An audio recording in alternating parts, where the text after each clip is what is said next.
Hi everyone, this is Jillian from Jewish Workshops and AISH Webinars.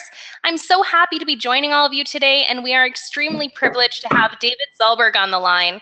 Before we get started, I'd love to see who's joining us and where you're from. So if you can go and put your first name and where you're joining us from right into your question box, I'd love to be able to welcome you.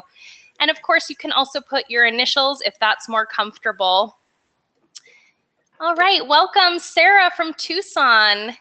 And welcome Sivia from Muncie, nice to see you. Brenda from Cancun, welcome. Tim from Canada, Michelle from Orlando, Clara from Israel, Candy from New York, Gil from Baltimore, welcome. David from Iowa, R from Brooklyn, Yolanda from Mississippi, welcome Katie and Marty from New Jersey, Nina from Thornhill, Ariella from Los Angeles, Donna from Seattle, Andrea from Pennsylvania, welcome. Sarah from Los Angeles, Jan from California, Shandy from Israel, Hensha from Boca Raton, welcome MG from Israel, and Lisa from Jerusalem, Teresa from Washington, AS from Brooklyn, welcome.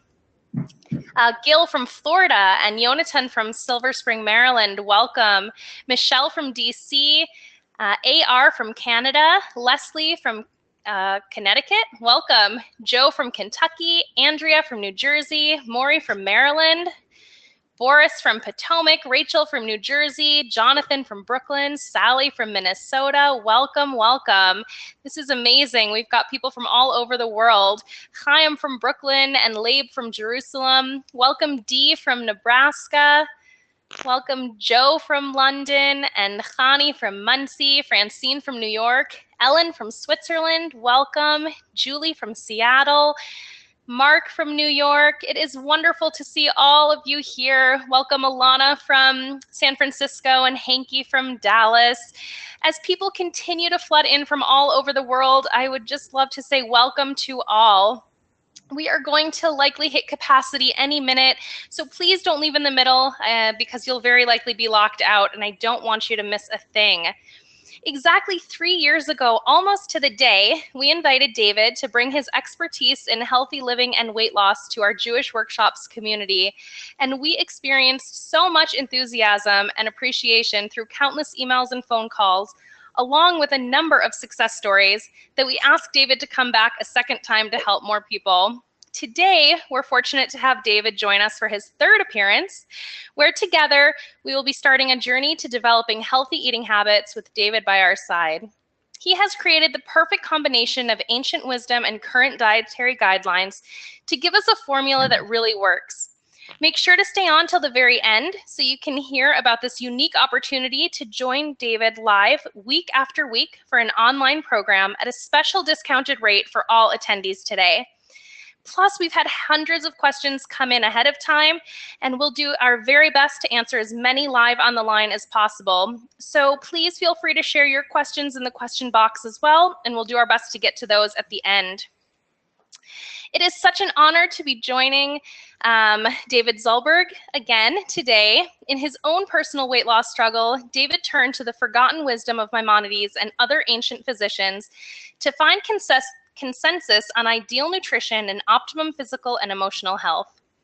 After 10 years of studying volume upon volume, David was able to distill their teachings, and he discovered something amazing.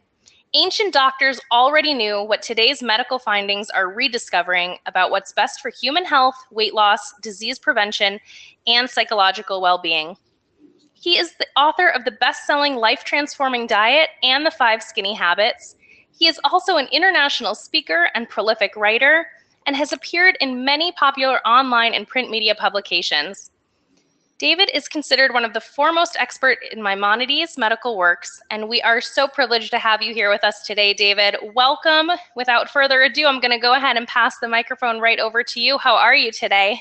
Good, thank you, Jillian. Thanks for such a wonderful introduction and inviting me here again today.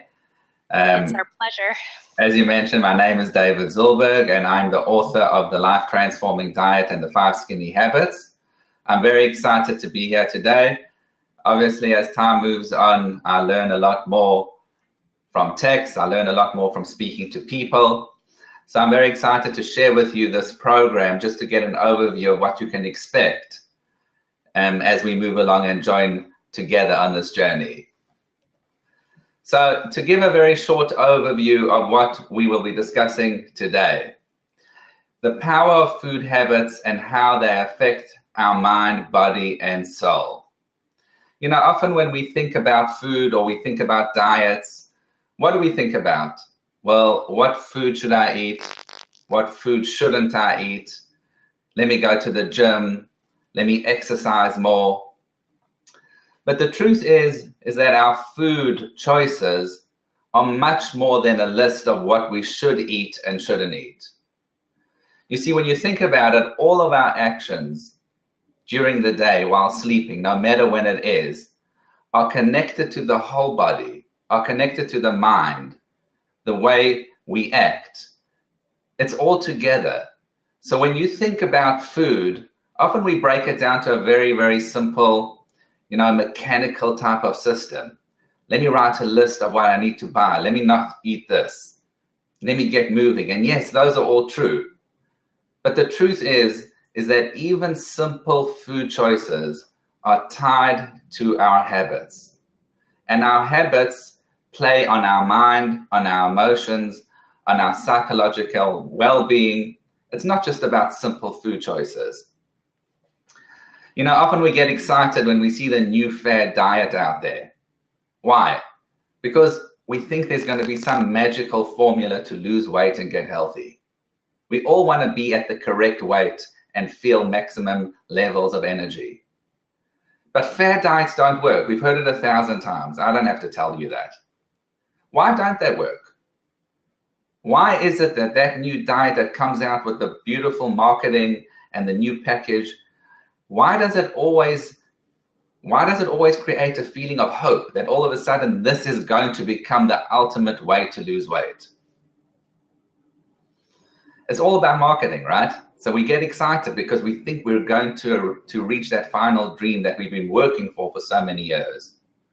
But how many of those diets really deal with you, with how you think, how you feel, your perceptions, your habit system? They don't. So we get excited and we get ready, we get on that diet, and we may even lose weight in the beginning. Why do we lose weight? Well, that's motivation, right? So our motivation is strong in the beginning and it starts to move. But within a very short period of time, we're just back to our old eating habits. We need to take into account the mind, body, and soul. Now, you've heard that many times before and you'll hear it. You'll hear other people mentioning it, although when you take a closer look, it's just words. They're not really getting into, well, how does the mind work with food? How are we more than just a list of foods that we should eat and not eat? It's easy to say, well, take into account the mind, body, and soul. But do you really know how to do that? Have you looked at the ancient text? Have you looked at Maimonides? Have you looked at all the literature going through the centuries, including the current guidelines, to really understand how we can bring all those factors together? I've yet to see a diet that does that. The ultimate goal on a diet and fitness program, what is that? Once again, most people will say, well, I want to lose a certain amount of weight in this amount of time, right? I want to lose 20 pounds in a week. This diet says I can do it. I want to get more fit. I want to be less stressed out. Those are all important goals. But when you really think about it, what is the main purpose of getting healthy? And what is the goal that we should be gearing for? I think the main goal is that we should be learning how to get back to our natural instincts. You see, the body and mind are very smart. The truth is that we should stop eating automatically after satiation. We should be drinking when we are thirsty. It's that simple. Maimonides Rambam writes, eat when you're hungry, drink when you're thirsty. Now remember, Maimonides Rambam was one of the greatest Jewish sages that ever lived. The whole legal system that we have today was really broken down and explained through him. Every word that he chooses is carefully calculated. So why start off his section in his legal works with such a simple statement? Eat when you're hungry, drink when you're thirsty. What Maimonides is trying to teach us is that that needs to be our goal. Our goal isn't about having all these wonderful plans of what we should eat and shouldn't eat, when we should do exercise, etc., etc. And there's plenty of books which will give you details. Of course, these play a role, but is that our main goal? Is that our mission? Every business needs to have a clearly defined mission. What is our mission when it comes to losing weight? Says Maimonides, return to your natural instincts. Now, it's interesting. As Gillian mentioned in the emails, when I was growing up in South Africa, I used to go on game ranges. Now, that's very exciting, getting out into the bush and seeing the animals in their live habitat. And the game ranger once said to me, David, look how interesting this is. A lion that is eating its kill was eating a deer. Notice how after it's eating the deer, other deers walk past relaxed. Before the lion made the kill, none of the deers were walking around the lion. They were petrified for their lives, running away. And then there was a chase. Eventually the lion killed the deer and is eating the deer. But after it's eating the deer, all the other animals walk very calmly past the lion. What changed? They didn't go to therapy in between. What changed is that the animals understand when the lion is eating, when the lion is becoming satiated, he's not going to run after more food.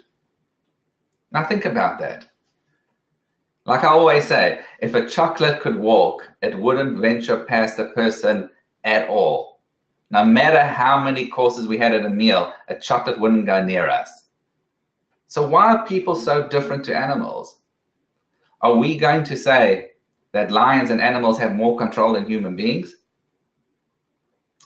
There's a very interesting study that came out by Barbara Rolls, PhD. And what they did is they gave a group of children, 3-year-olds and 5-year-olds, a plate of spaghetti to eat. And after looking at what happened, a very interesting insight came out. The 3-year-olds stopped after satiation. The 5-year-olds continued to eat. They cleaned the whole plate off, although they were no longer hungry. Once again, are we going to say that 3-year-olds have more control than 5-year-olds? Of course not. Says Barbara Rolls, PhD, we learn from here that at a certain point, habit overtakes instinct.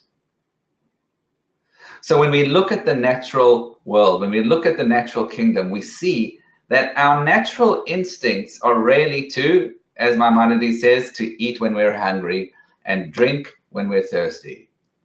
What happens is that over time, and it starts at a very young age, we get used to overeating. We get used to eating the wrong foods.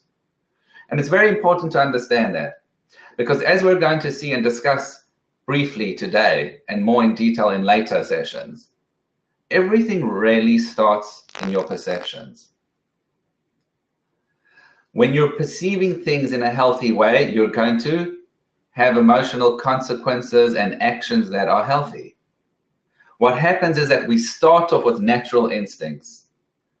Over time, we train ourselves through bad habits to overeat and drink when we're not thirsty, drink the wrong types of things.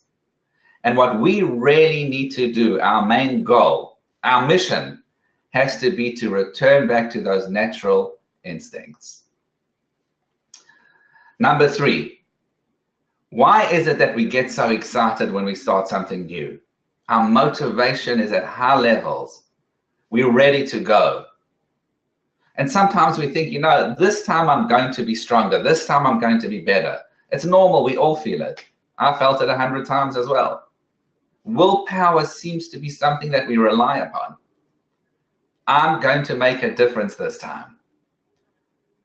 But studies show, and you'll learn from your own life, and you'll see in your own life, that the reality is is that willpower is not enough.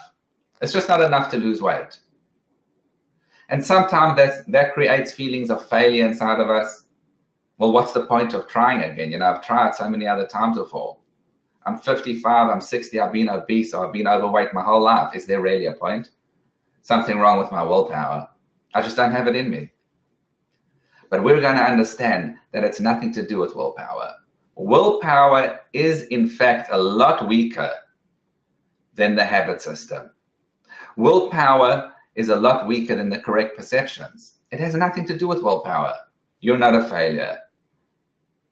So we have to learn exactly how the mind works and how it interacts with our food choices so that we can prepare ourselves for success.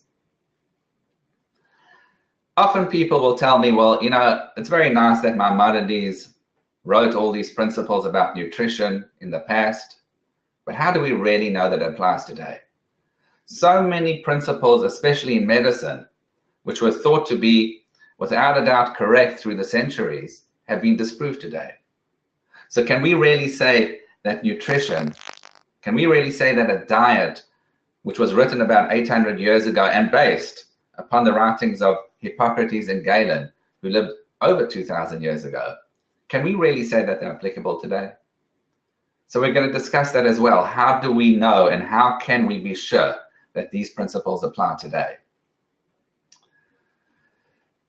Number 5, I'm going to give you an introduction into Maimonides' principles. Most people are not aware that although Maimonides was a prolific writer when it came to the legal systems, also in philosophy, a less well-known book, The Guide of the Perplexed and Moreh Nevuchim, where he does discuss food as well. But most people are not aware that the Rambam Maimonides actually wrote 10 medical works. So that's 10 separate volumes on health and nutrition. So we're going to discuss and give an introduction of what you can expect from those principles of Maimonides. And finally, as discussed before, we're going to discuss how perception works. And this is a very, very long subject, obviously. How do they start? How does perception start? Are we aware that our perceptions really dictate our emotional consequences? Are we really aware that our perceptions lead to our food choices? Why is it that sometimes we have a shift in perception or some idea and then all of a sudden it fades? And yet sometimes when we look at our bad habits, even not related to food, where people have made amazing strides and changes, perceptions seem to change. So what is that link that connects shift in perception to change in perception? So let us move on now and discuss some of these details. My personal story began, when I was younger. In my teenage years, I was very healthy. I played a lot of sports. I was always out there moving around. I don't think I had such a need to eat or eat too much. I ate healthy meals, relatively speaking, and I had some snacks. Then I noticed myself as I started getting older, you start eating more unhealthy, you start enjoying different types of foods. As your studies start to increase, you start to get busier. You have less time to play sports, less time to be at the gym. And before long, already when I was 20, 21, I found myself not doing any exercise at all. Although I loved it growing up, I found myself doing none of that. At the same time, I was sitting down to large meals, and then it became more than 3 meals. The snacks started getting larger, and before long, you're having 4 or 5 meals a day. So obviously it bothered me. I started to have, certain sickness complications, nothing serious, thankfully, but I used to get sinuses very often. Then I started to get GERD, heartburn. And these are all natural consequences, because if you let yourself go, you're going to have a lot of health complications.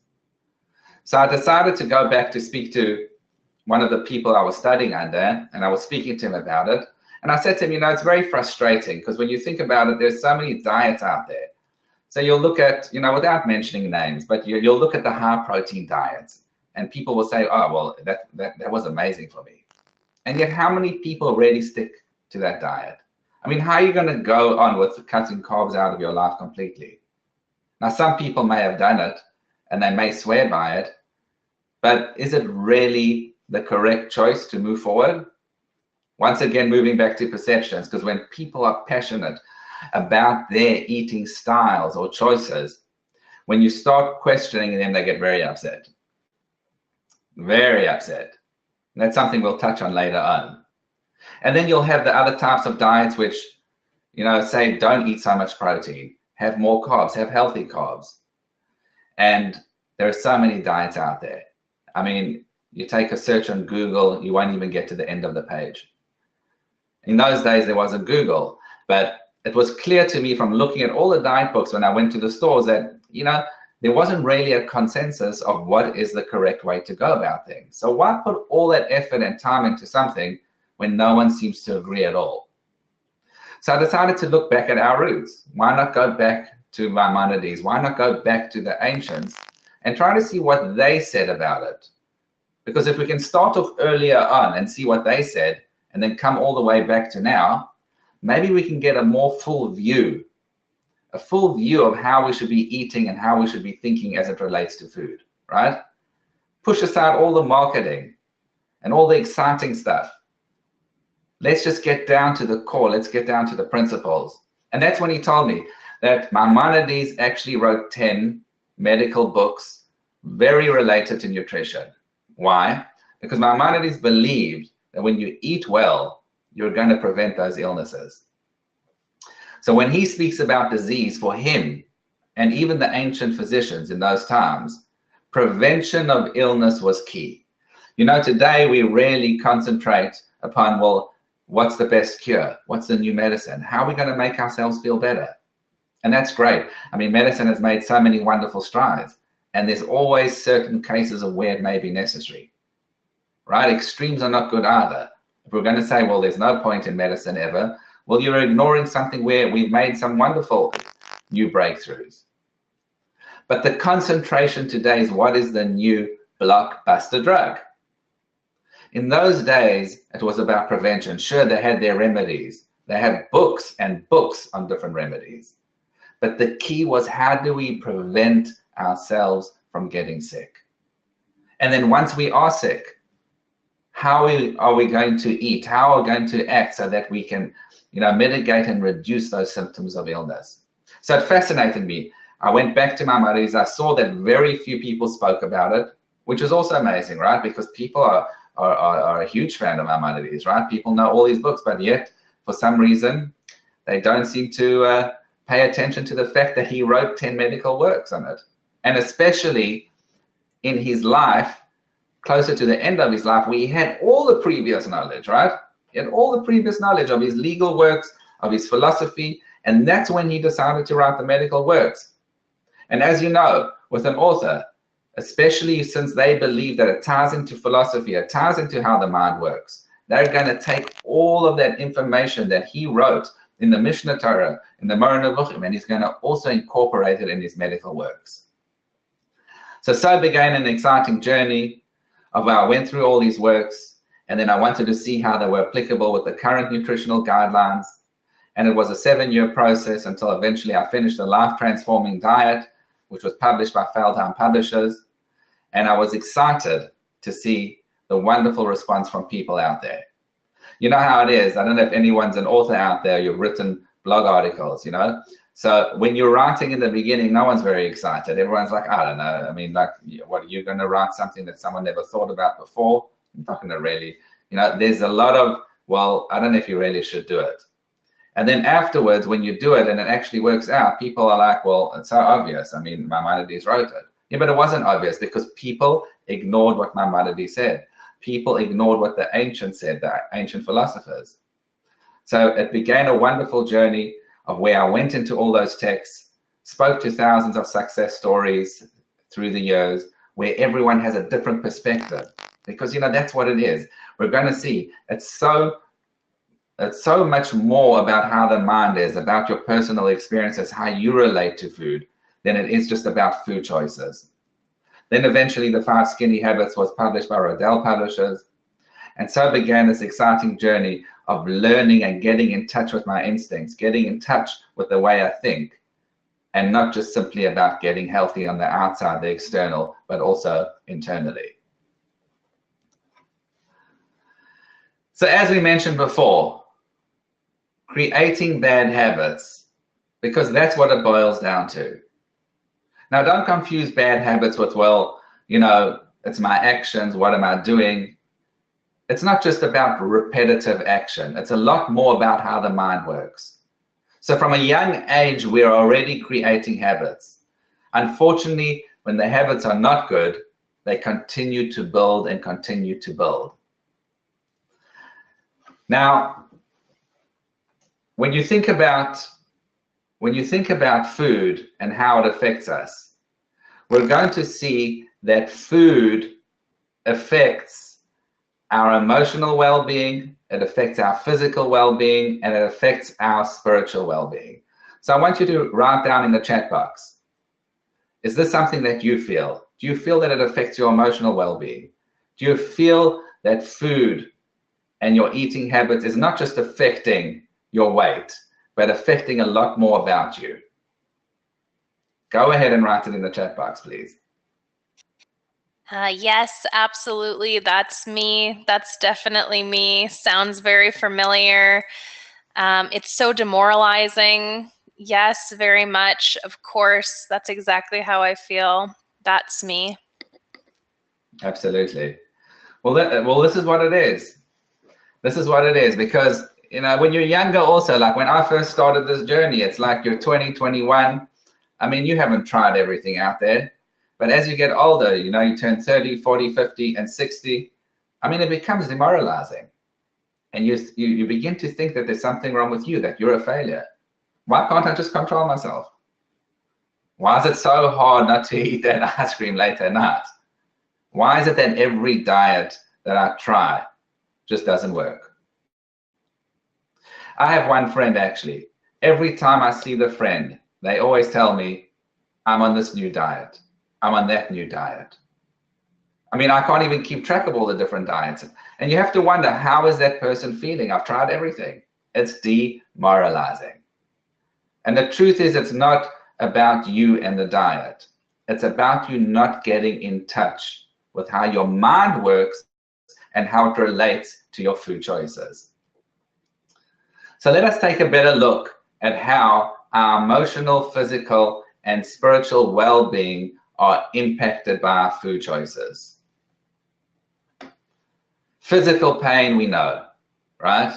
If we're not experiencing it ourselves, unfortunately, often there's parents or grandparents, family, friends. The reality is that if you don't eat well and you prolong that bad habit, over time, you're going to suffer from real physical pain, a lot more than heartburn. So our eating habits impact our heart health. It can eventually lead to a stroke. It can lead to diabetes too. Such an allure of physical pain and symptoms. Some of them are not even curable and often fatal. Statistics show that obesity kills. So we have an incentive to get healthy, not just because we want to lose the weight and we want to look great in the mirror or have a great number on the scale, but to really understand and incorporate in our mindset that if we don't eat right, it's not a question of if, it's a question of when. There will reach a point where obesity and unhealthy bad habits will lead to very serious disease and even fatality. Unfortunately, that's the reality. It's not that we should be scared about it. It's not about being scared. It's not about saying, well, I'm going to be frightened now. It's about an understanding that we need to get in touch with our natural instincts, because if we don't, then the body that was created, that we live in, is simply not going to function. It's not going to function. It's not going to get better on its own. And seesawing between all the different fad diets, not going to do it either. In fact, it's very unhealthy for your body. So we have to start changing our mindset, our perception, and say that this is the body we were given. This body needs to function a certain way. If we abuse it, eventually it will stop working. So physical pain is the obvious one. Emotional pain. Now, when you think about that, you'll often think, well, after I don't eat the right way, I feel guilt. I feel bad about myself. And that's, of course, true. We've all experienced that. But it's interesting to see that the ancient philosophers, and today we know it as well, that our emotional habits and our emotional well-being is very tied into our eating habits. In fact, Galen, one of the most famous ancient physicians that Maimonides quotes, says that our eating habits are tied to our emotions, not simply because when we're stressed we overeat. I'm not referring to that. But how we eat is tied into how we have our emotional responses. In other words, once again, our food choices are not just about a practical decision of what foods and not foods to eat. They're very tied into how we feel afterwards and how we're feeling before. So it's not just about stress. When you start to get into how the emotions work, how psychology works within the framework of the mind, resulting in certain consequences emotionally, you start to see that they're very tied in. And isn't it amazing that Galen wrote that almost 1500 years ago? So another goal that we have to have in order to get healthy is that we want to be emotionally healthy. Number 3, the spiritual connection. Often people will say, well, you know what? It's a waste of time to go to do exercise. It's a waste of time to go to the gym. Or why am I so concentrated on my food? It doesn't seem very spiritual, right? It's a physical thing. But the truth is, says Maimonides, excessive desire for eating, drinking brings disease upon the body and soul. You see, it's important to understand that our eating habits, and I'm repeating it because it's something which maybe we have an inkling of, or sometimes we'll think it's true, but our actions and our choices of what type of diets we choose and what we eat don't show that we really either understand that or that we've incorporated that. So says Maimonides, who's certainly one of the greatest spiritual leaders who ever lived, that bad eating and drinking habits affect our soul. It says, and you shall love God with all your heart and with all your soul. Says Maimonides, directing all the elements of your soul to one purpose, which is love of God. King Solomon said, Shlomo HaMelech said, know him in all your ways. What are all your ways? Explains Maimonides, how you eat, how you act. So really the way that you eat, your health levels, are all part of knowing God in all his ways, in all your ways, right? So when we're exercising and we're eating right, if we're doing it for the right reasons, we're increasing and we're developing our spiritual potential. Maimonides explains it further in his Mishnah Torah. And he says that those actions, how we eat, etc., and those particular actions which relate to our health, those aren't just extraneous actions that we have to do just because we want to be healthy in order to further our spiritual growth, but they're part and parcel of our spiritual growth. So let's get out of the habit, the mind habits of thinking it's just about what foods we eat. It's just about the scale. It's about fitting into that wedding dress, into that suit. No, our food choices affect our emotional, physical, and spiritual well-being. So think about it and write down. Tell me which one of these pains do you feel is more of a challenge for you? Physical, emotional, or spiritual, or all of them?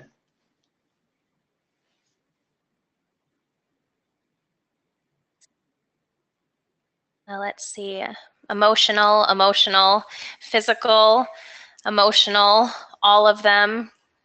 Physical and emotional. I have a diminished self-esteem and that affects my relationships. Physical and spiritual, emotional, physical, emotional. Looks like all of them. Right, so we're going to see now, and I'm going to stress it again, that the emotional, of course, the self-esteem, of course, how we feel disappointed in ourselves when we don't eat the right way, of course, that's a factor. But we're going to see that it's more than that. Our emotional consequences of being stressed out in general, or certain anger, certain different emotions are actually tied into our food choices as well. So those type of emotional responses that are being mentioned, of course, absolutely validated and true. But once again, once looking at the consequences, we need to go back to the internal and understand the balance of our emotions. And the balance of our emotions are affecting how we eat, which then lead to other emotional responses and reactions. And that creates a vicious cycle of emotional upheaval. So let us continue here. As we mentioned before, it's important to understand that our main mission and goal for getting healthy is to return to our natural instincts. Now, when you think about it, just to open up the mind a bit, you'll notice, as we mentioned before, that in nature, the lions stop eating after they've made their kill, right? The 3-year-old stops eating after satiation. Why? The answer is because they're in touch with their natural instincts. It hasn't been ruled through bad habits. And more than that, now we can explain, what is hunger? What is hunger? It's a physiological natural urge. You feel almost like a hole in your stomach and you need to fill it. So the logic dictates that once you fill that hole, you'll no longer be hungry. So when you're in touch with your natural instincts, you're not going to eat past satiation. You're not going to overeat. It doesn't make sense. You have the lacking, you fill the lacking. It's gone. What happens is that we confuse hunger and cravings. And cravings are very interesting. Says the Kitzur Shulchan Aruch, right? You wouldn't expect him to say it, but he gives a wonderful insight into cravings. And he says, when you think about it, what is a craving? A craving is for a specific food. Think about it. I want that ice cream. I want that chocolate. I want those chips. We all have our different cravings, but it's always for a specific food. Why? Because it's not a natural physiological urge. Your body doesn't need it. Your mind tells you that you want it, but you don't need it. Hunger is not something you want, it's something you need. If you don't eat for a period of time, if you don't fill that lacking, if you don't fill that hole, you're going to die. So part of coming back to our natural instincts is understanding the difference between hunger and cravings, being able to identify the difference. And that's a beautiful insight. When I want a specific food, it's a craving. How long do cravings last for? Often just a few seconds. That's something we'll discuss also in the program in detail. What are urges? How are urges created? How powerful are they? But know this, an urge doesn't last very long. Often it lasts a few seconds. It feels like the whole world is going to end when you have that urge. I need to get that ice cream. I need to go to the refrigerator. I'm not going to survive if I don't. But it's just an urge. It's something created in your head, right? When it comes to hunger, that is a real lacking. So you're not going to choose a specific food. All you want to do is eat, right? If you've been fasting for a day, right, you're ready to eat almost anything in front of you because you feel like I need to fill that hole. It's not about eating a particular food. It's about filling that natural urge that you are feeling. So we have to learn how to identify different urges. We need to understand where the urges start in the beginning. We will see that perception plays a very important role in our urges. So how do we know that Maimonides' principles apply today? And that's a question which often came up in the past. So it's interesting, when you look at the program on the Life Transforming Diet and the 5 Skinny Habits, you'll notice that there are no food groups which are cut out of the diet. And that's usually a sign of whether you know that you're embarking on a well-balanced, healthy diet, right? This is a very, once again, sensitive topic. People get very upset when you discuss it. But, take a step back. We have to work with what the ancients said. We have to work with what nutritionists say today. And they both say very clearly that you should not be cutting out food groups. So any diet that's cutting out a food group certainly doesn't work within the nutritional principles today. A nutritionist is never going to say go ahead with it. It might work to lose weight, to shed those pounds in a very quick amount of time, but are you going to keep it off? Doubtfully. There's a reason why the research has shown today and previously that one has to have all the food groups. And there are many different ways to get the food groups, right? There are many different ways to get your protein. There are many different ways to get your carbs. There are healthy ways and unhealthy ways. But this particular program, as you find in Nutrition Today, includes all the different food groups. Rabbi Twersky said to me, I consider anything that Maimonides said about nutrition to be true. Okay? So that's coming from someone who's been around for a long time and has seen all the different knowledge out there. Maimonides' statements are still applicable today. Dr. Charlene Wahlberg, who's a doctor and a nutritionist, said that the understanding of proper nutrition today is going back to the principles of Maimonides. So the logic dictates that the principles that were written by Maimonides and the other ancient physicians apply today. Why do I say the logic makes sense? Because they're just not talking about what foods to eat. They're taking the mind and body into account, right? They're taking all the factors into account and telling you, well, prevention of illness is where we should be focusing. And they're telling us that we have to take the whole process into account. And that's something that today nutritionists and psychologists agree with. You're not going to find it in the fad diets, but then they're not trying to really get you healthy. They're trying to get you excited to buy that book now, right? To shed those pounds so they can post all those pictures all over the place. And everyone's thinking, well, I want that exact body. But food choices are so much more than that. They tie into every part of our understanding, in every part of our mind. As we mentioned before, willpower is never enough, right? Motivation wanes. And it's important to understand the power of habit so we realize that when we fall off the track, which will happen on any program, okay? But especially if we're taking unhealthy, unrealistic measures, the motivation is going to run out. You go to that inspirational speech, it's going to get you excited. But if you're not getting the tools to understand how to actually change your physical habits and your mind habits, you're going to fall off the track. It's human nature. Motivation is exhausting. Your adrenaline is jumping. It's exciting in the beginning.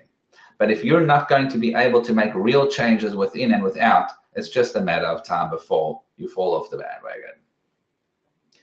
It's interesting, even today, the American Dietetic Association states the goals of weight management go well beyond numbers on a scale.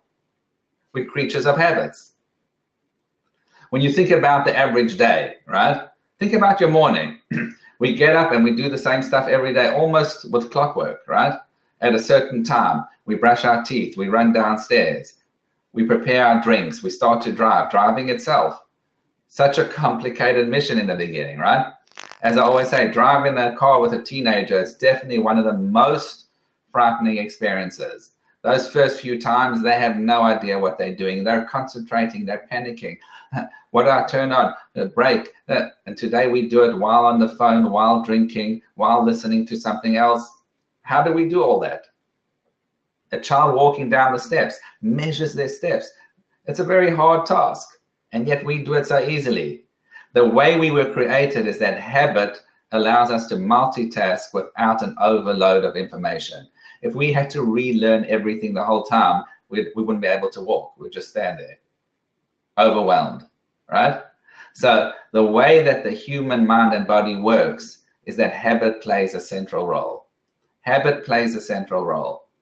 What most people don't sometimes realize or really internalize is that habits are more about how the mind is thinking, right? We always think of habits as our physical addictions. We have an addiction to sugar, to smoking, to gambling, etc., etc. But those all come from our mind habits.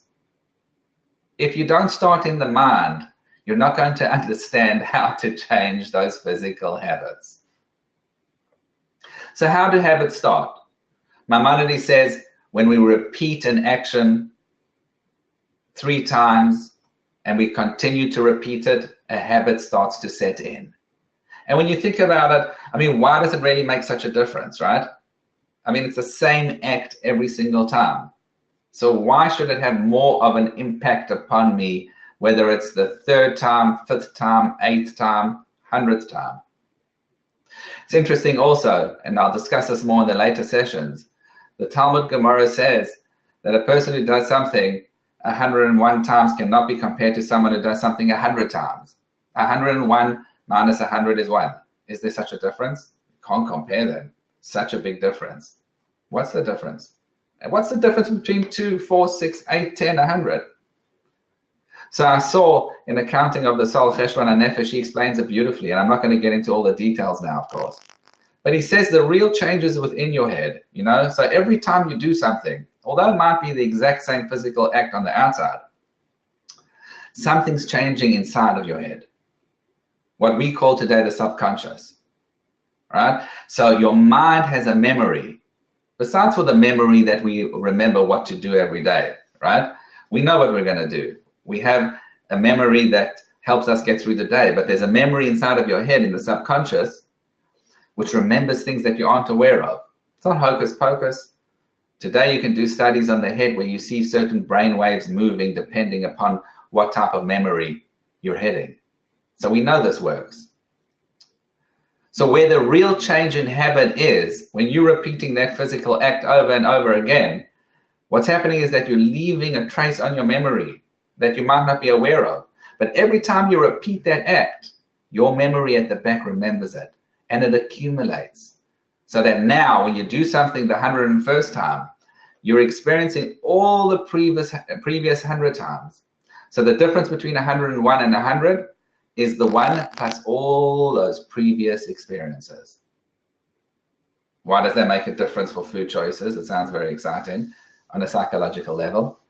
Because our food choices are something we do every single day, something we repeat. And if we're going to be repeating bad habits constantly, what are we doing? We're creating unhealthy subconscious traces on the mind. So it becomes impossible to just start that new diet or that fad diet by just making some external changes. It's ridiculous. You're wondering, well, I don't have the willpower. What's it got to do with willpower? The back of your mind is thinking of all those millions and millions of traces that you've been practicing all your life. And the front of your head might be saying, well, you know, I'm ready to make the change and I'm excited. Of course you're excited. But it has to contend with everything that's going on at the back of your head. So if you're going to make sudden and extreme changes today, of course it's not going to work. Of course it's not going to work. So the key really becomes, how do I change my habits? How do I effectively change my habits? And I noticed through my research, and even more recently, it's interesting to see. We know one of the most successful organizations which deals with alcohol addiction, says that they suggest that a person should go cold turkey, because they feel that if you're going to make habitual changes at a certain pace, you're always going to be dealing with that pull and that urge. On the other hand, there are many other people that believe that you need to make gradual changes. So I personally think it really depends on the personality of a person. You got to know yourself, right? No one knows you better than yourself. If you're going to feel that cold turkey is just too hard and you're going to just go back to your old habits, then the way to go is to moderately change. To an extent, what you're going to be doing is tricking the mind. You're tricking the mind. Yet there are some people who are able to change their habits all of a sudden. Like the people who smoked for many years, made a decision and stopped cold turkey. I seem to think, when looking through different cases and through experience and through the text, that it really depends on what type of habit you're breaking. And that's something we'll discuss in the session. So for instance, smoking or gambling, these are type of addictions, and there are many more, which your body doesn't need, right? It's once again back to the comparison between cravings and hunger. Hunger your body needs. You're not going to stop making food choices, right, while you're alive. So to an extent, to go cold turkey on a diet is going to be very, very difficult if you're going to just cut food groups out, etc. But you're still dealing with food on a constant basis. So how do you go cold turkey? Right? But when it comes to certain other unhealthy addictions, it makes sense. Go cold turkey. It might be very difficult, and maybe there's even room in your particular personality that even then a moderate change is necessary. Maimonides believed, and he said, when it comes to food, when it comes to exercise, do not change all your habits at once. I think his logic is that. Why? First of all, it shocks your body. But more so, you have to constantly deal with those factors in life.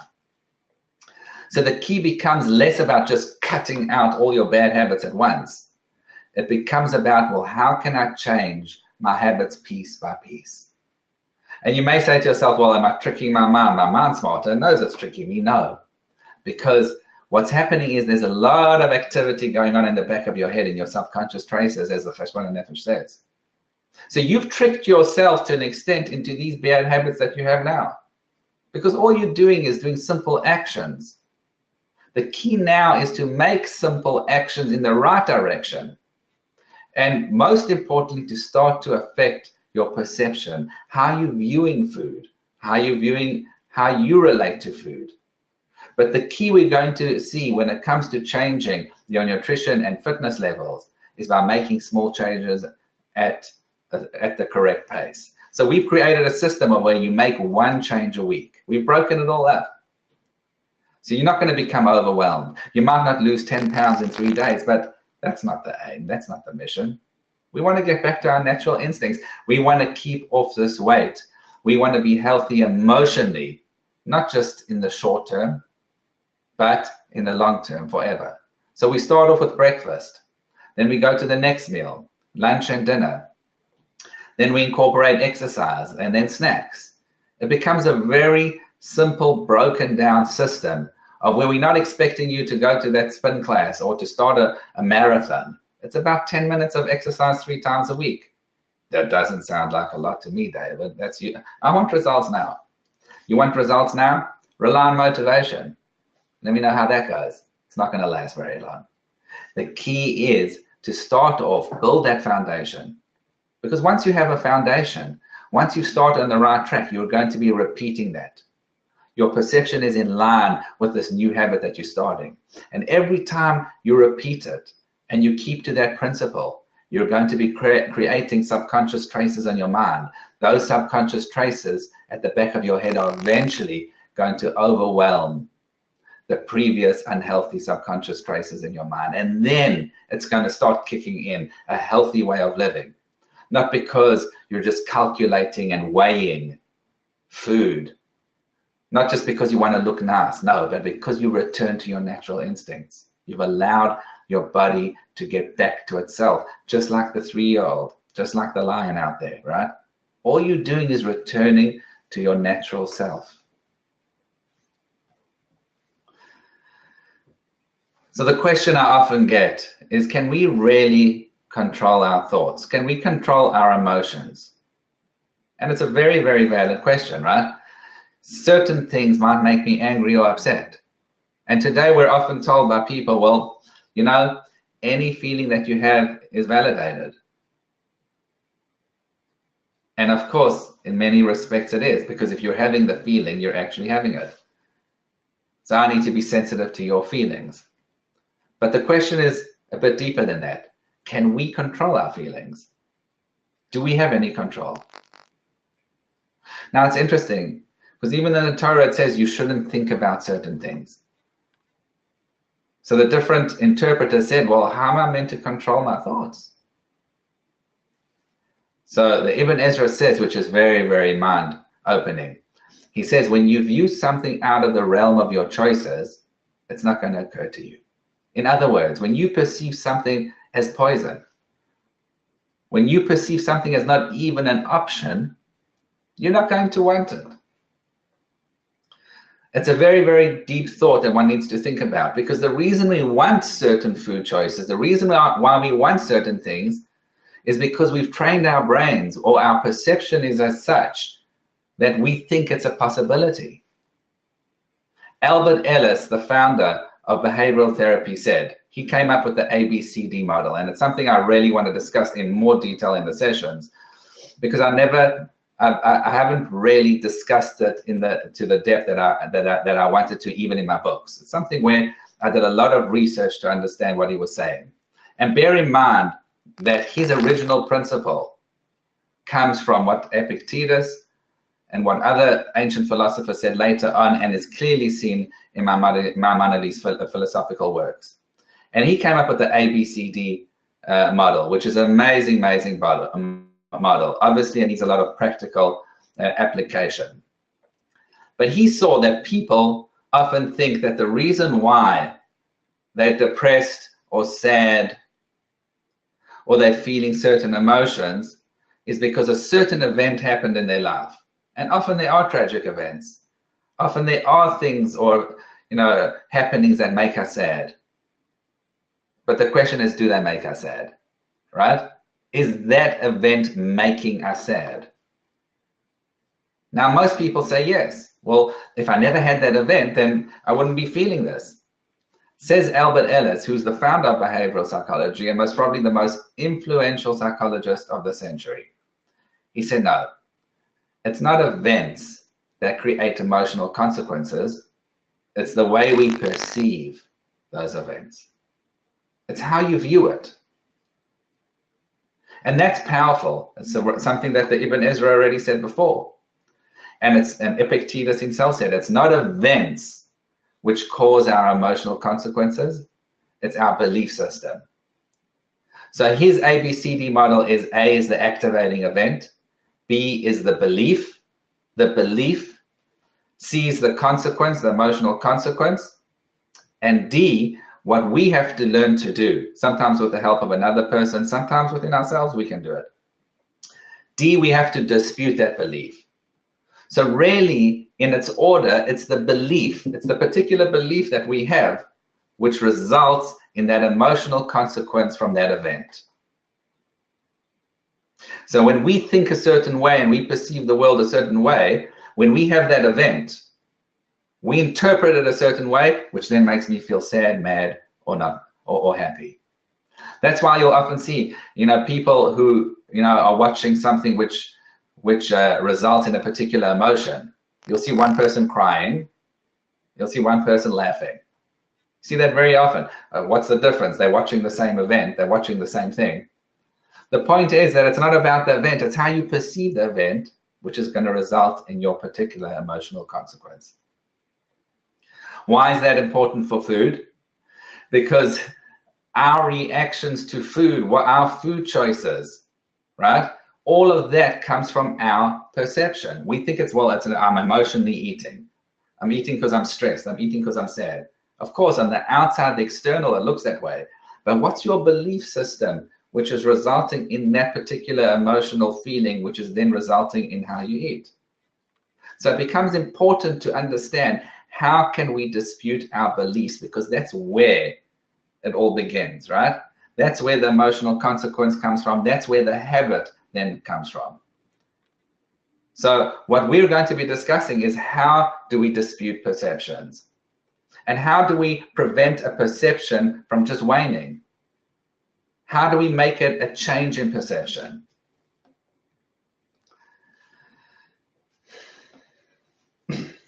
It's very interesting that when you start to look at the habit system, one of the most popular books and bestsellers today is a book called The Power of Habit. And he bases a lot of his system of thinking about habits on a very well-known MIT study of rats. And of course, we can learn a lot about how the body works from animals. I mean, science does that today, right? That particular study is something I want to discuss in more details, because it's one of the key studies which tells you that you need to take into account cues and triggers, routine, urges. But when I was doing my research and I looked at it, besides for disagreeing with many of the outcomes that were taken in the various books, because I do believe that cues and triggers play a lot less of a role in changing habits, although maybe in initiating habits. But we're not going to get into all the details now. That's for the later sessions. But it's interesting because when you look at the golden rule of habit, how they present it as simple cues, meaning something triggers, there's a particular smell or particular thought which triggers my action. I then eat, okay, and that has a certain reward. And you get that. You'll see that sometimes with rats, okay? Once again, we're not going to discuss the difference between changing habits and initiating habits now. But the point that is missed is that even these particular studies which show that we can learn from rats and other animals how habits work, even they agree that when you look at some of the most successful systems out there for breaking habits, like Alcoholics Anonymous, okay? One of the most important ingredients, everyone agrees, is belief. Belief in a higher power or belief in yourself. And the question is, if you believe that belief is a key factor in changing your habits, right? So how can you ignore that when you talk about how habits work? How can you take everything from a rat experiment or animal experiments when you yourself have agreed that belief perhaps plays the most important component in changing habits? What do you see from there? You see from there that people are much more than rats. And we see it everyday life, right? All the drama, all the lanes in our head, all the different thoughts that are going on. The mind is constantly thinking when you're walking, talking, speaking to your spouse, speaking to a friend. Rats don't have that. I mean, I've never seen a rat like that. Maybe you have, I don't know. But rats don't do that. So clearly you can't learn everything about habits from animals. Sure, we can learn a lot of the mechanism and the animalistic part of a person are applicable. But there's an important aspect that's missing when it comes to people, and that's belief. That's what Albert Ellis says is perception. We need to understand the belief and perception component when it comes to our habits. And says Albert Ellis and the ancient physicians and Maimonides, that in order to get back to the root of why we are feeling certain ways, why are we acting certain ways, it's not the events, it's not our external experiences. Get it out of your head. It's our internal experiences. It's our belief and perceptions. And when you think about it,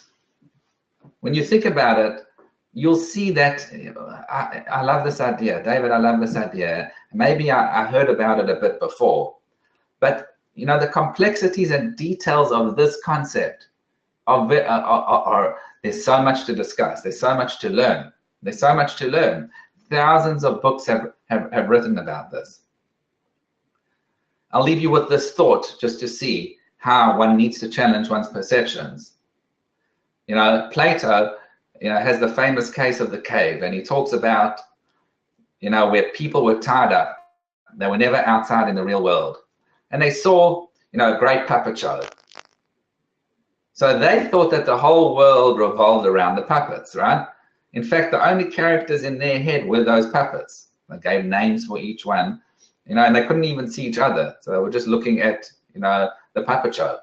Their entire reality was what they saw in front of them.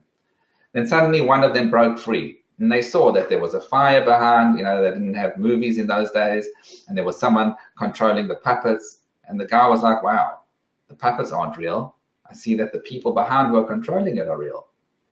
And then he thought, wow, the whole world revolves around these guys. But then he went outside. He went outside and he saw a beautiful world out there.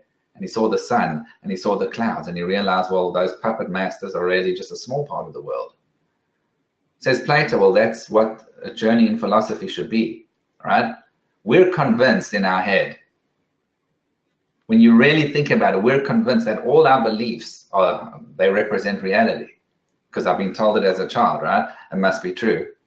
And if someone questions me, I'm going to get angry. That's how you know when, you know, a person hasn't really thought about their beliefs. If someone gets angry or upset or passionate about questioning a belief, you can be sure there's very little logic behind it. But I'm passionate. Of course you can be passionate about it, but explain it. The same thing with our food choices, right? Just like philosophy, the whole point of philosophy, look at the Rambam, Maimonides. He wrote an entire book called The Guide of the Perplexed to question beliefs. Not because he didn't believe in them, but because he felt that when I question things and I question my thinking, and then I come up with answers with proof and logic, then I truly understand. Then I'm not blinded. Then I'm not just looking at puppets. I'm not just being a sheep. The same applies to our food choices. It's a journey to understand, how our perceptions, which we think are reality, we're convinced, how those perceptions are leading to certain emotional feelings, which are then leading to certain eating habits. We need to get back to our perceptions. I mean, the chocolate piece of cake in front of you really sums it up. And it's a beautiful example I always like to give, right? You see the chocolate cake. Listen to the voices. There's one voice which says, I really want to eat it. I want that chocolate cake. It looks so yummy. There's another voice which says, oh, but you're going to regret it later. Pay attention to them, right? The voice which tells you to eat is in the first voice. I want to eat it. I want to eat it. The second voice, you know you shouldn't. You shouldn't. Why? Because through habit, you have now, through the subconscious traces in your mind, your first instinct has now been trained to be, I want that piece of chocolate cake. Look at the smoker. I want that cigarette now. I want it. Someone who's not smoking, are you still smoking? It's not the 60s. What's wrong with you? Put that down.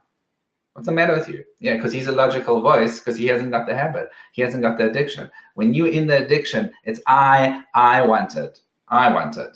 It's not my fault. The cake's in front of me. It's not my fault. There's so many temptations. No, it's not the event. It's not the event which triggers the emotions. It's your perception. It's your perception of the cake, of the cigarette, your perception of those addictions.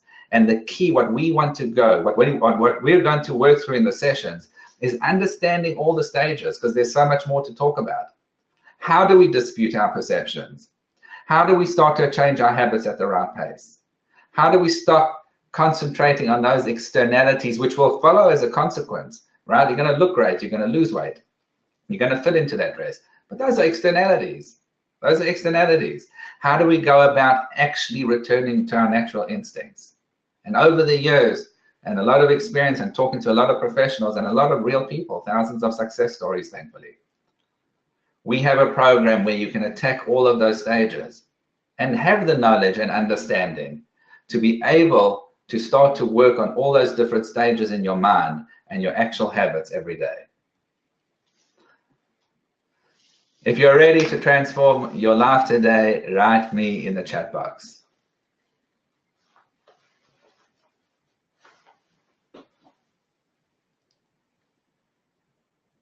Oh, wow. Okay, me. It looks like there are so many. Yes, that's me. Absolutely. I want to join. Okay, so let me go ahead and explain exactly what we're going to be getting. As David told us, habit formation is all about practicing and training ourselves. So today he gave us a small taste of what's to come, but now we're inviting you to take the journey together with David for the entire Life Transforming Diet Workshop. In the next 6 weeks, we'll be delving deeper into the 5 skinny habits, which include Week 1, breakfast. Finding the right balance for your daily meals. Learn how to make simple and permanent habit changes at the right pace. Then dinner, how to control your appetite without weighing your food or counting calories. Understanding mindfulness and Maimonides' opinion on psychosomatics. In week 3, we delve into lunch, how to eat your favorite meals without stuffing yourself. Understanding a paradigm shift and how you can channel and trigger new feelings and thoughts. Then exercise, how to build up an exercise program at the right pace with simple and easy steps. Maimonides' writings on exercise and its emotional components. Followed by week 5 on snacks, why we confuse real hunger with cravings, learn how to substitute unhealthy snacks between meals, and get in touch with your authentic hunger and thirst signals. And finally, a full-hour Q&A to gain solutions to your personal questions through a live Q&A and implementation session. Each ongoing class will take place on Mondays at 12 p.m. Eastern, 7 p.m. Israel time, and you'll actually see right in the middle of our course, we have a time clock change across the world, but usually Israel changes their clocks a little early, so you'll see 1 or 2 weeks, I think. It'll be 12 p.m. Eastern, 6 p.m. Israel time, but don't worry, we'll definitely let you know that ahead of time. And of course, if you can't attend a live session, a recording will always be available to you in your own personal membership area 24 hours after the live class takes place, and those recordings will be available to you for a lifetime, so you can listen to them and download them at your convenience. Plus, you'll also get Ask David weekly phone-ins. So lose weight and keep it off with personalized solutions offered by David himself during weekly phone sessions. Share experiences with like-minded people and work closely with David in this unique, intimate support group to get answers to your biggest questions throughout the process. We felt like it was really important to not only get your live weekly class on Mondays, but every Thursday to be able to check in with David as well during a live phone session where the entire group is invited to call in and share your questions with David to get your personal questions throughout the week, so that while you're working on each habit formation, you can also get your questions answered in real time. Plus, you'll also get What Can I Eat? Check your email inbox each day for a brand new recipe and inspirational quote to help you maintain your momentum and keep you motivated. Through the ease and convenience of these tasty recipes, you'll create nutritious food that makes you feel great and helps you achieve your goals. Plus, an 8 simple steps to mindful eating mega training. Reduce your stress, stop worrying about the past and the future, and pay attention to your body's reaction to food in the moment. And finally, an extra seat in the course for a friend or family member. So not only do you have the opportunity to share this course, but now you can also embark on this journey in cooperation with a loved one. As you can see, David will be walking you through all aspects of creating new healthy habits, eating right, and losing weight, and finally keeping it off. You'll have one-on-one support throughout this program and will have the unique opportunity to get your personal questions answered that you haven't been able to get answered previously. Most importantly, by investing in yourself right now, you'll discover how to never again experience the pain and remorse of a failed diet by forming new positive habits to finally keep the weight off once and for all. You'll be able to keep living your normal lifestyle while simply and gradually modifying your eating behaviors, and lose weight and maintain long-term weight goals with no forbidden foods or food groups. Better understand subconscious habit formation, giving you the mindfulness and power to make the right decisions. So let me share the link with you right now. An opportunity like this just doesn't come along. So we listened to our members' requests, and together with David, a one-of-a-kind mentor, we're offering you the guidance you need and deserve for a highly reduced rate. Plus, to make it accessible to everyone, you will have payment plan options available. So you can become a basic member and get the full 6-part series for just $297, an extended introductory rate. Usually that would be $397. Or you can become a platinum member, and instead of paying the $497 price, you get an additional $100 off for joining us today. So you'll only pay $397 to get the full 6-week course, the weekly phone-ins with David, the What You Can Eat recipe a day, 8 simple steps to mindful eating, and an extra seat in the course. So basically that's 2 for the price of 1, and it's just $397. Of course, as I mentioned, there are payment plan options available when you click to register. So let me go ahead and put the link right into your chat box. It's www.jewishworkshops.com/diet. And you can actually just copy and paste that right into a different browser so that you can still stay on the line. And we'd be happy to go ahead and get to as many questions as possible in just a little bit. And let me repeat that again for people who are calling in and they can't see the screen. It's www.jewishworkshops.com/diet. And of course, if you have any questions or need help registering, please just come right on back to the chat box and put your name and your telephone number in there. I have people standing by to give you a call, so we're more than happy to help you register over the phone, but I want to make sure that we can get to you today, so please just put your name and your phone number right into the chat box.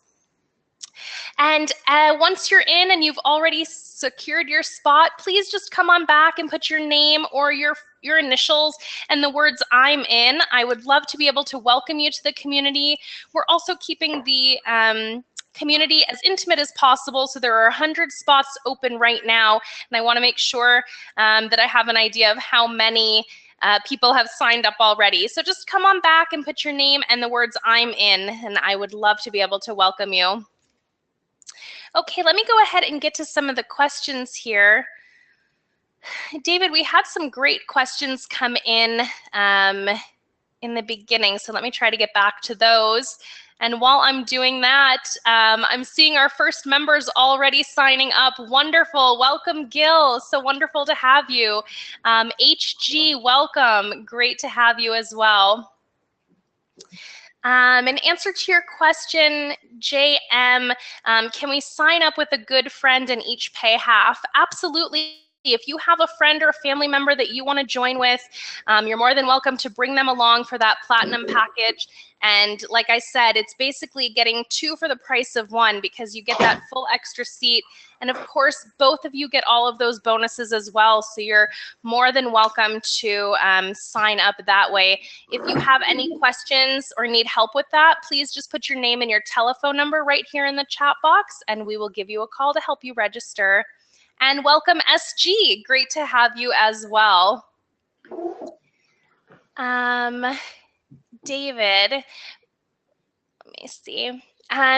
If it's emotional eating, we're emotional, we're upset, and we just feel the need to, or the want to eat, how do we redirect that, and what can we do instead of going straight for the food? That's a great question. Can you hear me? I can. I don't see you anymore. Okay, 1 second. Can you see me now? Yes, perfect. Thanks. That's a great question, and that's something that we touched on before.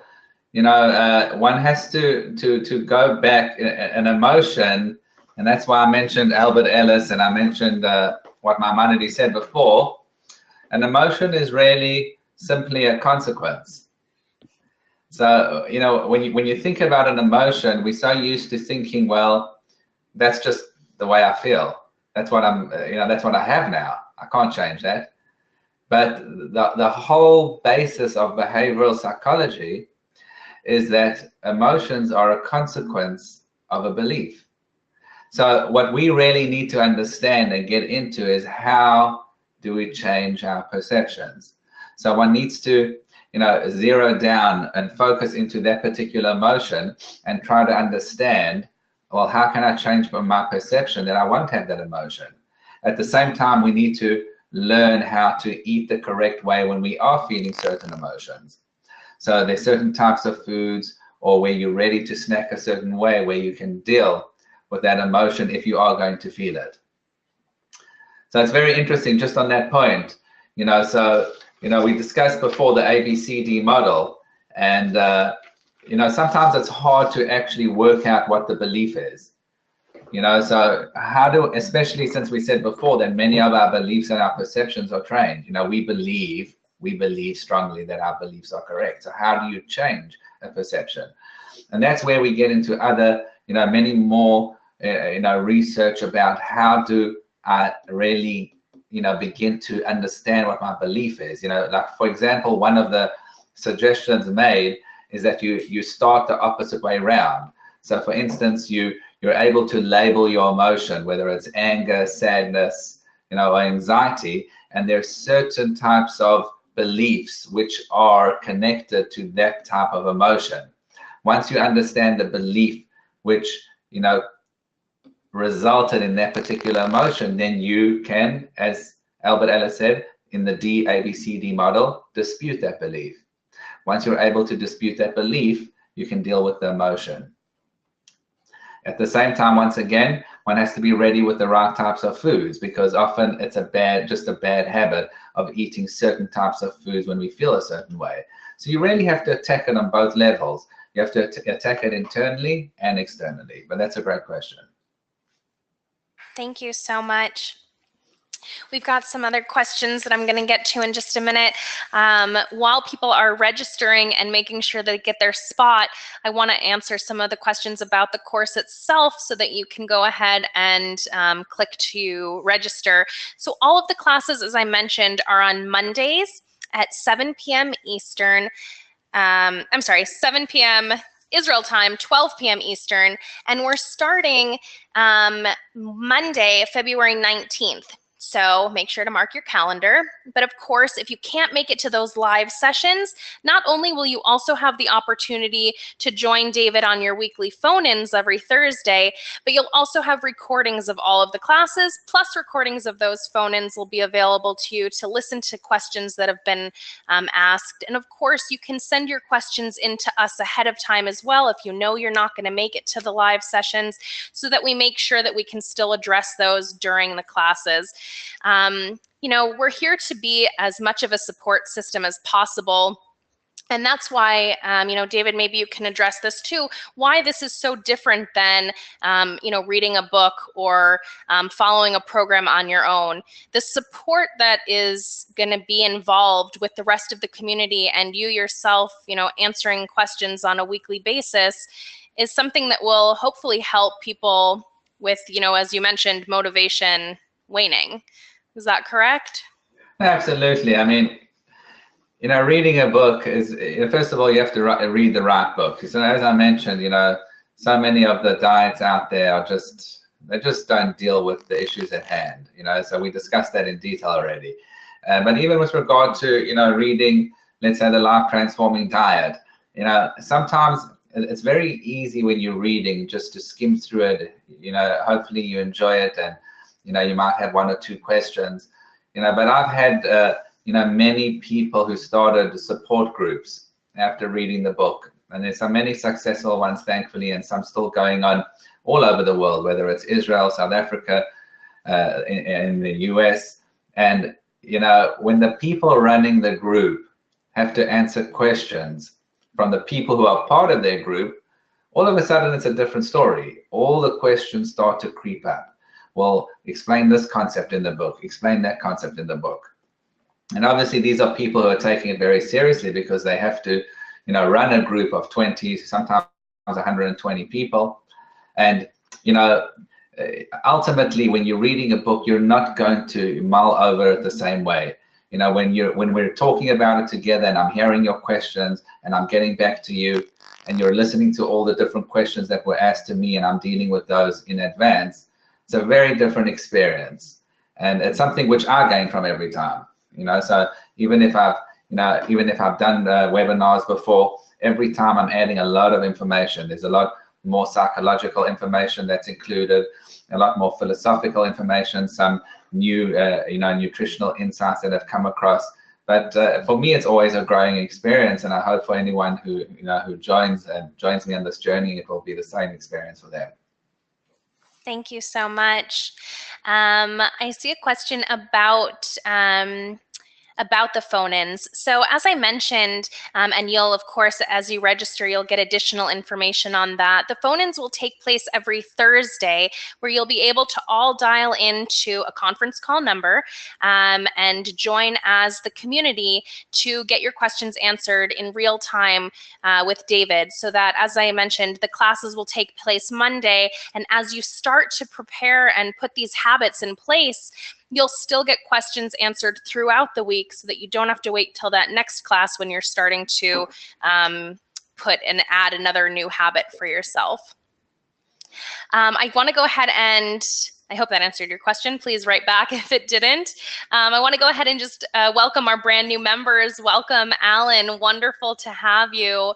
Welcome, Devora and Danielle. Welcome. It's great to have everyone here. And Oh, and MG, great to have you as well. So please, I would just want to remind you, as you continue to sign up and secure your spots, please come back in and just write your name or your initials and the words "I'm in" so that I can welcome you. And of course, if you still have questions or need help registering, please just come and put your name and telephone number right into the question box. Before we close up here, if I don't see it in the question box, I won't be able to reach out to you and help you register over the phone. And welcome AF, great to have you as well. David, we've got a bunch of questions actually about how to battle the temptation when going to dinner with friends or weddings or even Shabbos meals every week. You know, our culture really, I guess not just Jewish culture, American culture, you know, any culture revolves a lot around social eating. And how can we battle that while we're trying to reintroduce or get back to our natural instincts? Well, that's a challenge that, over the years, I've spoken to many nutritionists, and, they often almost find that, the weekend, Shabbos and the weekend in general is, something that people really throw all their hard effort, that they put in during the week. And that's why I set out very clearly in the book, how to deal with those challenges. Once again, a lot of it's preparing, it's a mindset of understanding that that particular time will be challenging. And I can make choices when I go out. I can make choices at a meal. I don't have to eat everything in front of me, right?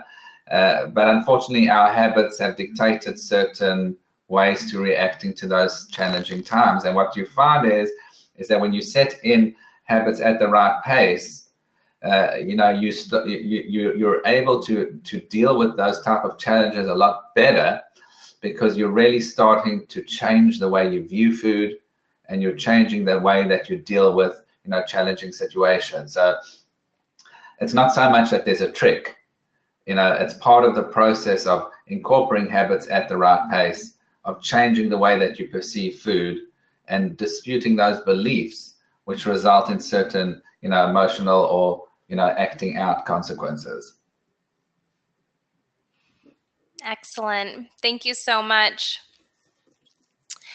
Let me just make sure I'm getting to all these questions here. Oh, and welcome, Rivka. Wonderful to have you. Great to see that you're a brand new member.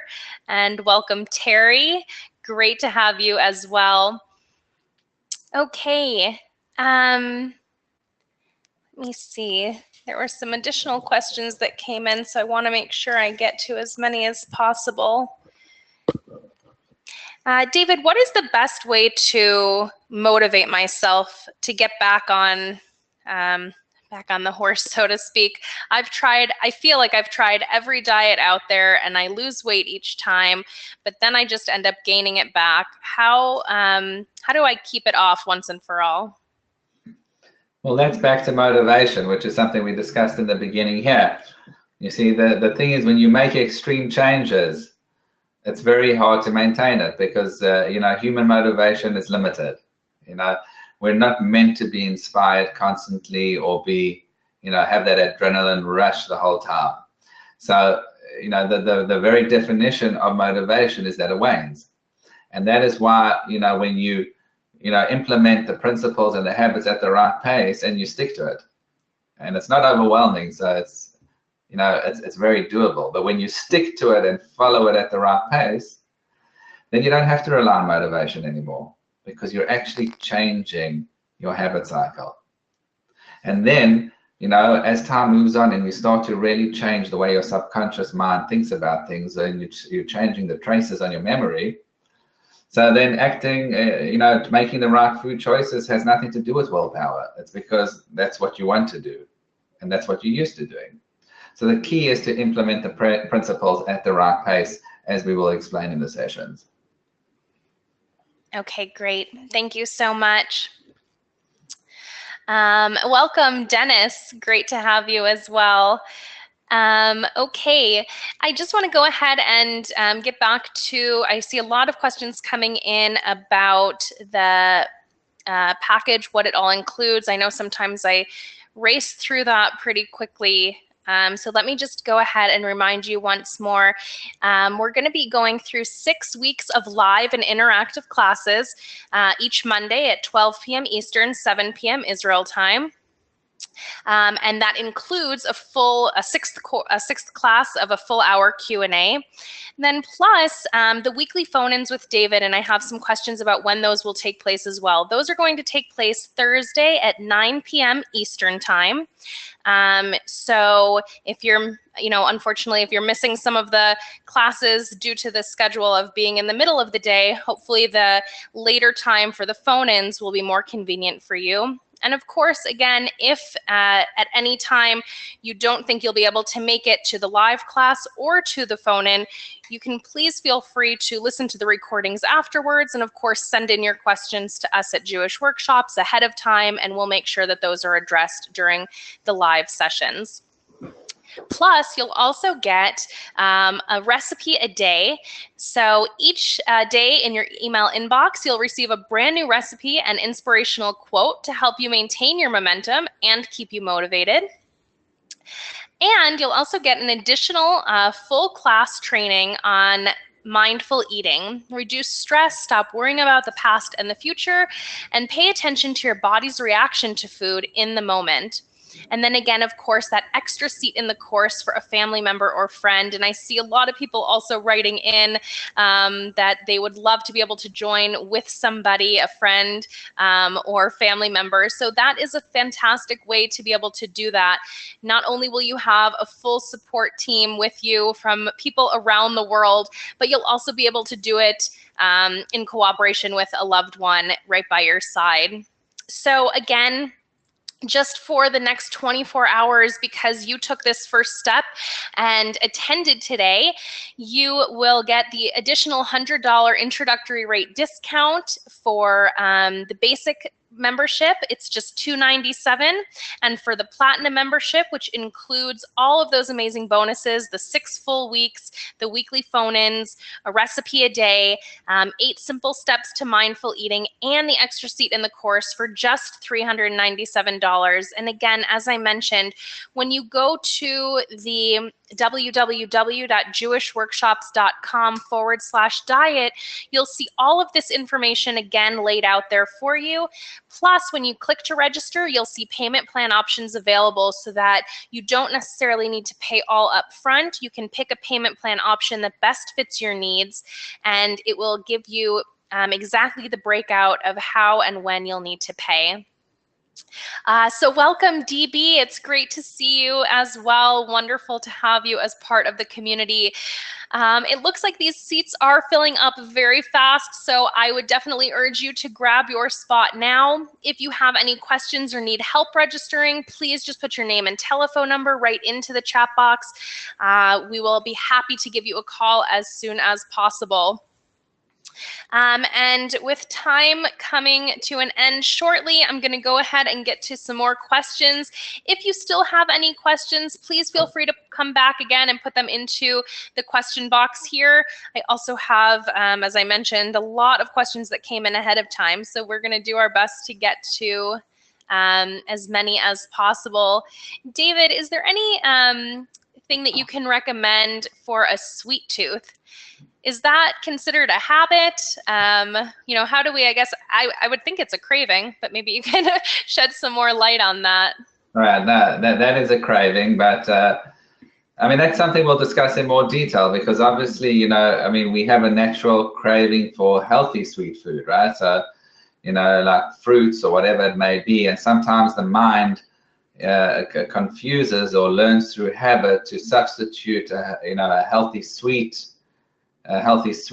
craving for an unhealthy craving. So, once again, we'll discuss how cravings work and, why it is we find ourselves wanting certain types of foods, and at the same time discussing, healthy alternatives, where you're able to, satisfy that sweet craving, whether the best way to go about it is, going the perception route and changing your habit itself. I've seen many people who are completely addicted to sugar and that type of eating habit, and completely transform themselves, which is, it's amazing. Just but to understand the process in the mind of how a person goes from, well, I need this, to I don't even want this, is something we'll discuss in detail.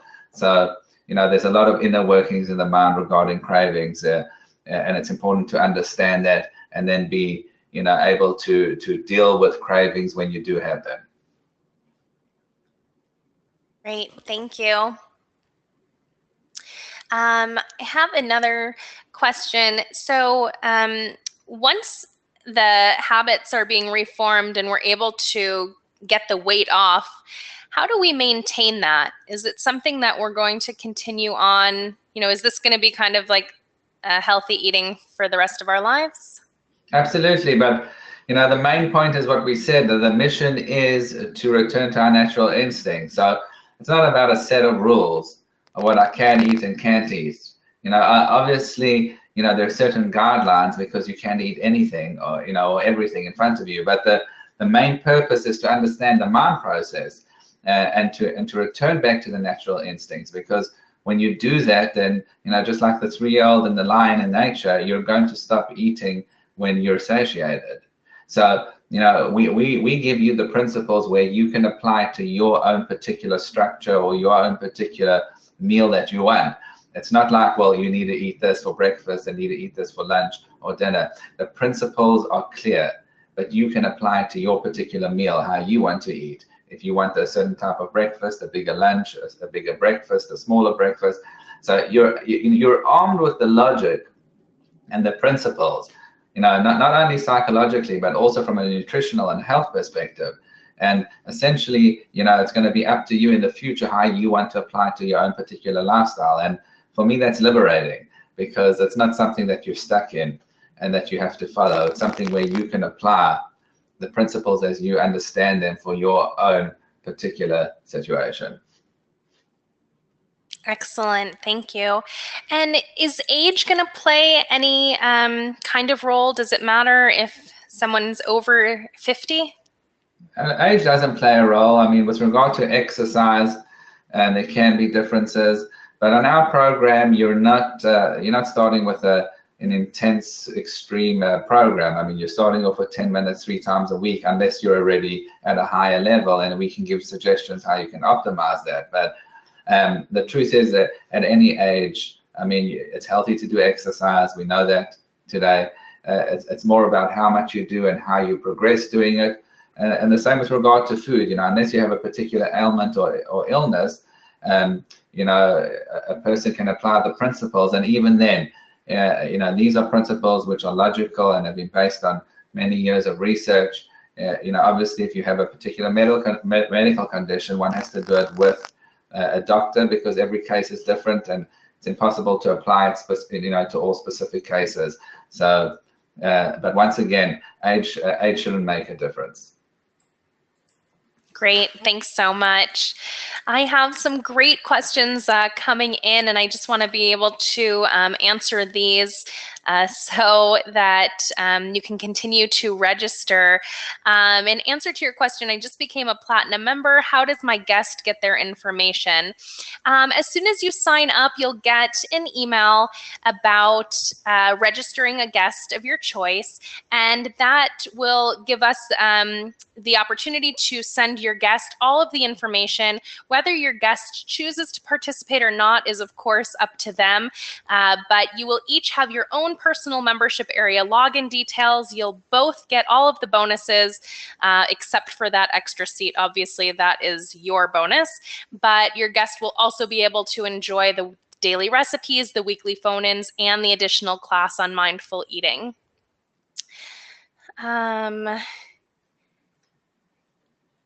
Yes, if you have questions specifically about the payment plan options, please just put your phone number right into the question box, and we will do our best to give you a call as soon as possible. And let me go ahead, for those people who are on the phone or not seeing the screen right now, again, it's www.jewishworkshops.com/diet. And there are still some spots available, and you can still get in at that special introductory rate. So just $297 for the basic and $397 for the platinum. Let me go ahead and just welcome our brand new members. Welcome TA and welcome MR. Great to have both of you as well. And as we're getting ready to close up shortly, David, I just want to turn the microphone back over to you. For the people who are still here on the line, trying to decide if this is going to be the right program for them, can you leave us with some closing words? Well, I feel, like I said before in the introduction, that what I found is, something which is disappointing in many of the other programs out there, is that, it's about marketing, and sure, some of them have some great, concepts or some new concepts which they apply, but, if you really look at them, it's all about a food list. It's about what food groups I can eat, what food is best for my blood type, protein's better than carbs, carbs better than protein, organic is better, and everyone has a different opinion, and people are passionate about it, and often not for scientific reasons. That's always a problem. But where we really are very different, and that's why the life transforming diet has been selling for so many years, thankfully, is that, besides for going back to the ancient principles, because often, when we get caught up in the new stuff and new age and et cetera, we often forget all the great information that was written all those years ago by some of the greatest minds till this day, right? Aristotle, Maimonides, and so many more, so the point is, these were geniuses through history, and they spoke about these subjects, and today behavioral psychology and many other approaches to disputing beliefs and understanding how habits work, and is it mechanical, is it like an animal, is there a human component, these are all things they tie into your food choices, people often will say, well, can you give me just like on one leg or 5 minutes, what are the main principles in the life transforming diet?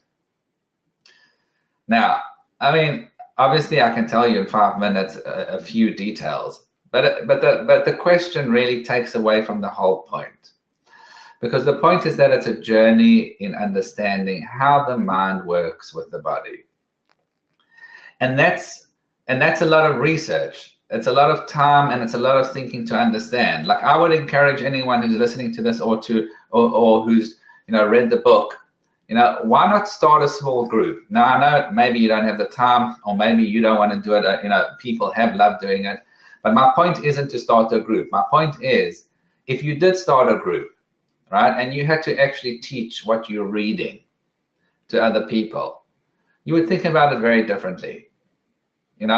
And the point is, these are very, very, deep and self-reflecting concepts. Once you read them and understand them, it's not going to just change your food choices. It's going to change the way you view everything. It's going to change the way you view all your emotions, because once again, food choices are so tied into our habits, and our habits are all interconnected. Our emotions are all interconnected. Our beliefs are all connected. And it's amazing how, with all the advancement, etc., is that we don't even have really a map of understanding why and how these things work. And to an extent, your eating habits and going onto a program which is healthy should be a journey, not only with regard to your health, but a journey in coming to terms and understanding your own mind and your own self as it relates to every aspect in your life, because food choices, etc., apply and hinge upon all those different aspects of your personality, and it becomes a self journey. It becomes a self journey in understanding yourself, and one becomes more aware of those consequences of beliefs and perceptions, and more aware how so many of our habits are just that. And if we could create bad habits, we can create good habits, but we need to know how to do that. Thank you so much. We did have one more question just pop in. I'm from South Africa, and a lot of times we can't get certain ingredients that overseas diets require. Is that something that's going to be a problem with this plan? Not at all, because Because once again, this diet is not about what foods to eat. The foods to eat on this diet are common sense. You don't need this diet for that. Where we different is that you're learning principles of health. You're learning principles of perception. You're learning principles of habit. You're learning principles of applying habits, at what pace. You're learning principles of how many meals you should eat a day. You know, how can you eat a meal where you'll stop overeating? How can you start an exercise program which will develop into a foundational, you know, long-term exercise program? So it's very little about ingredients. It's very little about food choices. Of course, it comes into play, but I mean, you really have the principles to apply your meals. So, you know, let's say a particular ingredient is missing somewhere. So, I mean, there isn't a specific food that one needs to eat. It's about applying, you know, physical and emotional and psychological principles to your way of thinking and your way of eating. Excellent. Thank you so much.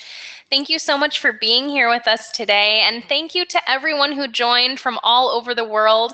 I am going to close up in just a minute, but I will leave the webinar open. You won't hear anyone talking.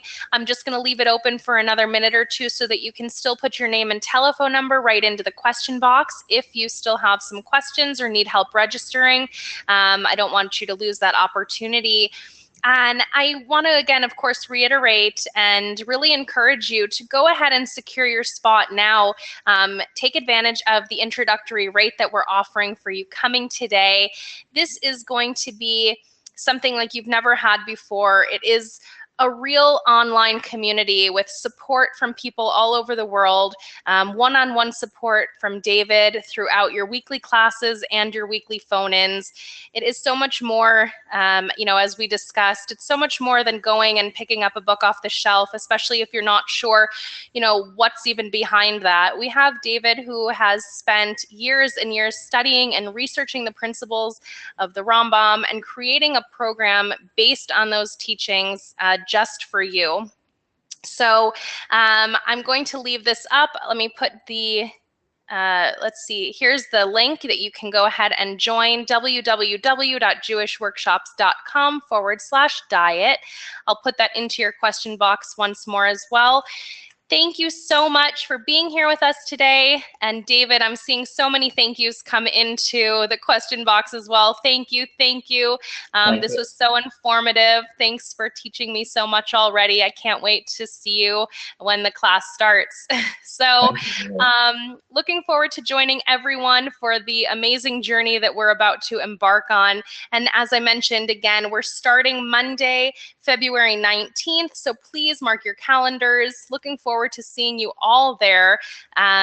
Please, if you have any other questions, go ahead and put that right into the question box now, and I will have someone give you a call shortly. Have a wonderful day. Thank you so much, and thank you, David.